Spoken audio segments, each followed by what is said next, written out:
श्री स्वामी समर्थ मैत्रिणींनो. नवरात्री शारदीय नवरात्री चालू व्हायच्या अगोदर तुळजाभवानीची मंचकी निद्रा सुरू. तुळजाभवानीची मंचकी म्हणजे शारदीय नवरात्रपूर्वी आई निद्रा घेते, तर ती निद्रा 14 सप्टेंबरपासून सुरू होते. नवरात्र सुरू होण्याच्या अगोदर देवी विश्रांती घेत असते.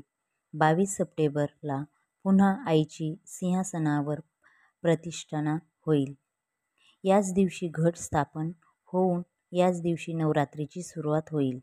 आपल्या महाराष्ट्राची कुलस्वामिनी असलेली आई तुळजाभवानी ही आदिशक्ती वर्षातून 21 दिवस निद्रा घेते आणि उरलेले 344 दिवस अष्टप्रहार जागृत असते.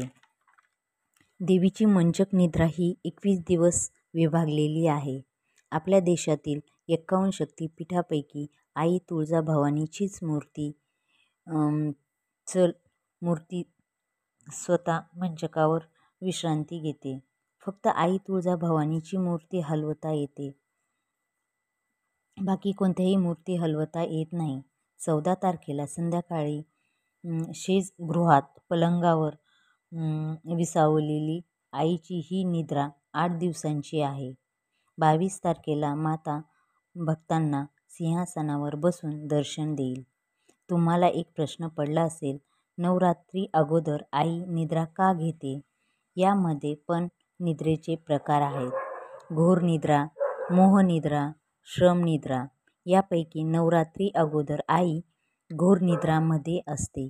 जेव्हा महिषासूरचे अत्याचार पृथ्वीवर वाढले तेव्हा योग निद्रेत होती. तेव्हा आईला ब्रह्मा, विष्णू, महेश यांनी आईला जागं केलं व आईने घोर रूप प्रकट केले, ज्यामुळे या निद्रेला घोर निद्रा हे नाव पडले. ही निद्रा भाद्रपद ते अष्टमी, भाद्रपद ते अमावस्या या काळात चांदीच्या मंचकावर असते. देवी परत भाद्रपद अमावस्याला पुन्हा सिंहासनावर बसते. आई तुळजाभवानी वर्षातून 3 वेळेस निद्रा घेते. या निद्रेचे 2 प्रकारचे पलंग मंचक आहे. एक चांदीचा मंचक व दुसरा लाकडी मंचक आहे. नवरात्रीच्या अगोदर आई चांदीच्या मंचकावर निद्रा घेते. त्यानंतर आईची दुसरी निद्रा असते, ती म्हणजे असुराबरोबर युद्ध करून 9 दिवस युद्धामध्ये देवीला खूप थकवा आल्याने शारदीय नवरात्री नंतर आई 5 दिवस निद्रा घेते. या निद्रेला श्रमनिद्रा असे म्हणतात.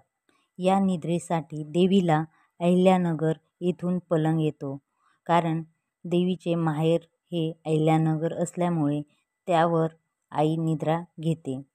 याला श्रम निद्रा असे म्हणतात. ही निद्रा आई माहेरच्या पलंगावर निद्रा घेते. आई ही निद्रा कोजागिरी पौर्णिमापर्यंत निद्रा घेते. यामध्ये आपण 2 निद्रांची माहिती घेतली आहे. नवरात्रामध्ये 2 निद्रा असतात. अगोदर 8 दिवस व नवरात्रीनंतर 5 दिवस असते. निद्रा घेण्याच्या अगोदर आईला 108 साड्या नेसवल्या जातात व 22 तारखेला पहाटे अभिषेक करून देवीला आसनावर ठेवून नंतर आरती केली जाते. पंचामृताने अभिषेक केला जातो. नैवेद्य व छबिना हे सर्व केले जाते. हा असा सोहळा तुम्ही पाहिला आहे का? पाहिला असेल तर नक्की मला कमेंट्स बॉक्समध्ये सांगा आणि बोला, आई राजा उदो उदो. श्री स्वामी समर्थ मैत्रिणींनो.